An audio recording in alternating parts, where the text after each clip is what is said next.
परम सत्कार्यो गुरु प्यारी सात संगत जी, राधा स्वामी जी। सात संगत जी, जैसा कि ये तो जग जाहिर है कि 1947 में हिंदुस्तान को दो हिस्सों में बांट दिया गया था। उस समय लाखों लोग उस तरफ से हिंदुस्तान में आए थे और जब आए थे उस समय हालत बहुत खराब थे। हर तरफ मारकाट चल रही थी।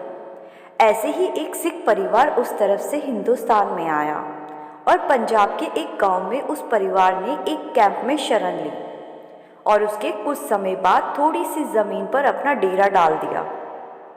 कुछ साल वो एक कच्चे से मकान में गुजर बसर करते रहे।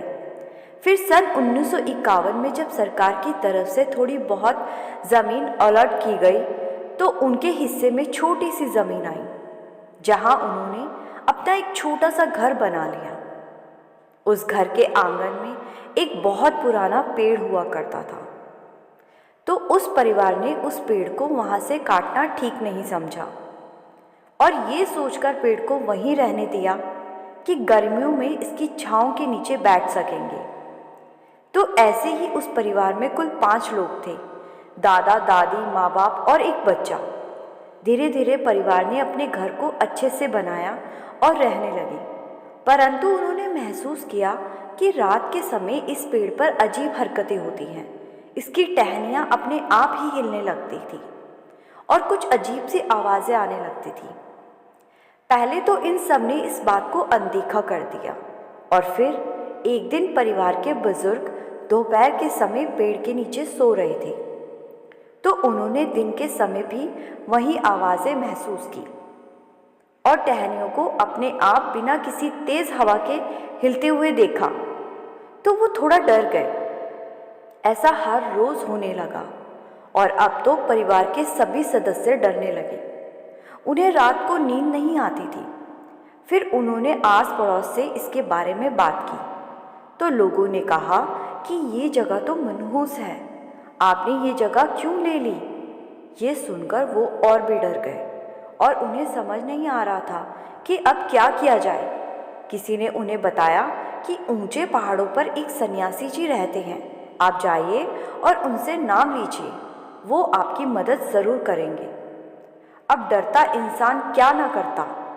चल पड़े वो पहाड़ पर उस सन्यासी से मिलने। उस समय वो सन्यासी आसपास के गांव वालों को प्रवचन दे रहे थे, परंतु प्रवचन में वो खुद की बड़ाई और दूसरे संतों की बुराई कर रहे थे।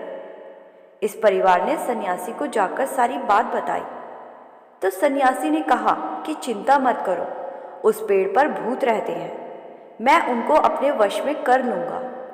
सन्यासी ने उन्हें थोड़ा सा जल दिया और कहा, जाओ और मेरे नाम का जाप करके उस पेड़ पर छिड़क दो। जल लेकर वो सब लोग घर आ गए, लेकिन पेड़ के पास जाने की किसी की हिम्मत न हुई। फिर जैसे तैसे करके परिवार का मुखिया जल लेकर पेड़ के पास गया और सन्यासी के नाम का जाप करके पेड़ पर छिड़क दिया। और जब रात को सोने लगे तो वही आवाज़ें फिर से आने लगी, जिससे ये लोग बहुत ज़्यादा डर गए। फिर इन्हें अपने पड़ोस में रहने वाली एक माई के बारे में पता चला। इनके पड़ोस में एक कमाई वाली बुजुर्ग माई रहती थी। माई ने महाराज सावन सिंह जी से नाम दीक्षा ली हुई थी और माई बहुत ज़्यादा कमाई वाली थी। तो इन्होंने उस माई को जाकर पूरी बात बताई और ये भी बताया कि लोग कहते हैं ये जगह मनहूस है। तो माई ने ये सुनकर हंसने लगी और कहने लगी कि बेटा, हर कण में उस प्रभु का वास होता है, ना कोई जगह और ना कोई जीव कभी मनहूस होता है। सुख और दुख तो हमारे अपने पिछले कर्मों के कारण हमें मिलते हैं और हम कभी जगह को मनहूस कह देते हैं तो कभी किसी इंसान को मनहूस कह देते हैं। इसीलिए लोगों की बातें सुनना बंद करो और मेरे साथ मेरे सद्गुरु के पास चल लो, वो तुम्हारी मुश्किल का हल ज़रूर करेंगे। तो इस परिवार ने सोचा कि चलो इस माई की बात मानकर इसके सद्गुरु से मिल लेते हैं। सात संगत जी, जब यह घटना घटी उस समय गद्दी पर हजूर महाराज जी विराजमान थे। तो माई परिवार के मुखिया को लेकर डेरे की तरफ चल दी और डेरे पहुंचकर बाबा जी से मिलने के लिए सेवादार से कहा, संगत जी, उस समय संगत बहुत ज़्यादा नहीं हुआ करती थी, इसीलिए सतगुरु से मुलाकात आसानी से हो जाया करती थी। तो सेवादार ने महाराज जी से पूछकर उन्हें अंदर जाने दिया। माई महाराज जी के चरणों में बैठ गई और परिवार का मुखिया हाथ जोड़कर महाराज जी के सामने खड़ा हो गया। परिवार के मुखिया ने बताया कि हमारे घर के आंगन में बने पेड़ पर भूत रहते हैं, आप उन भूतों को पकड़ लो। तो ये सुनकर महाराज जी हंस पड़े और कहने लगे कि भाई एक बात बताओ, वो जो भूत है क्या वो तुम्हें कुछ कहते हैं, कोई बात करते हैं या तुम्हें कोई नुकसान पहुंचाते हैं? तो वो लोग बोले जी नहीं, उन्होंने हमें कभी कोई नुकसान नहीं पहुंचाया, बस आवाज़ें करते हैं और हम सब डर जाते हैं। साध संगत जी, अब इस भाई को क्या मालूम था, वो जो इनके सामने बैठे हैं वो तो खुद एक रब है। इस भाई ने तो महाराज जी को भी उस पहाड़ वाले सन्यासी जैसा समझ लिया था। इनको क्या मालूम कि हजूर महाराज जी के दर्शन होना ही कितनी बड़ी बात होती है। बाबा जी के एक दर्शन से ही लाखों मुश्किलों का हल हो जाता है। तो आगे बाबा जी ने उस भाई को कहा कि क्या तुम भजन सिमरन करोगे?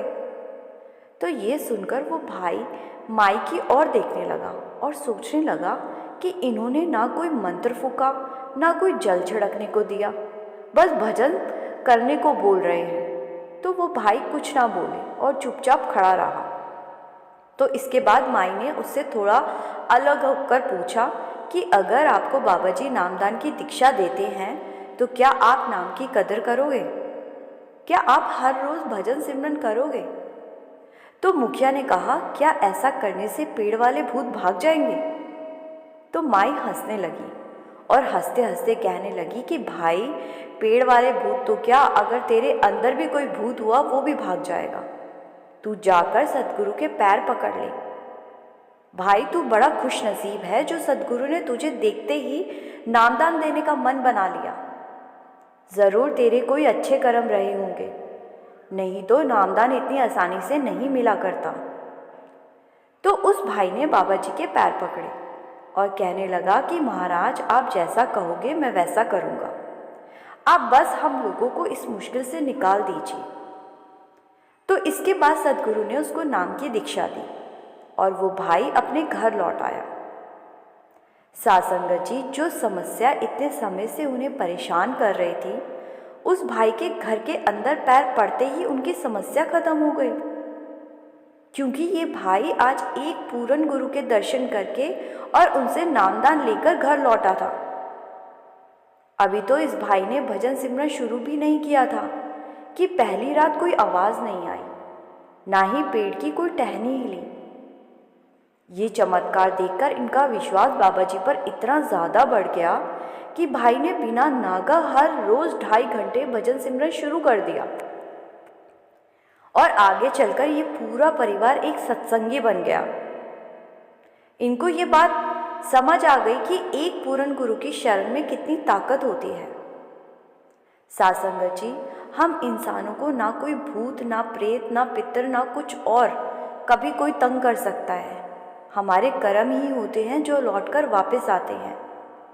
एक पूर्ण गुरु की कृपा हो जाए तो सूली का शूल बनते देर नहीं लगती।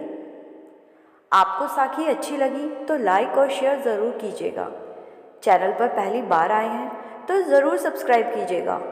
इस चैनल पर बाबा जी की अच्छी अच्छी साखियाँ हम हर रोज़ अपलोड करते हैं।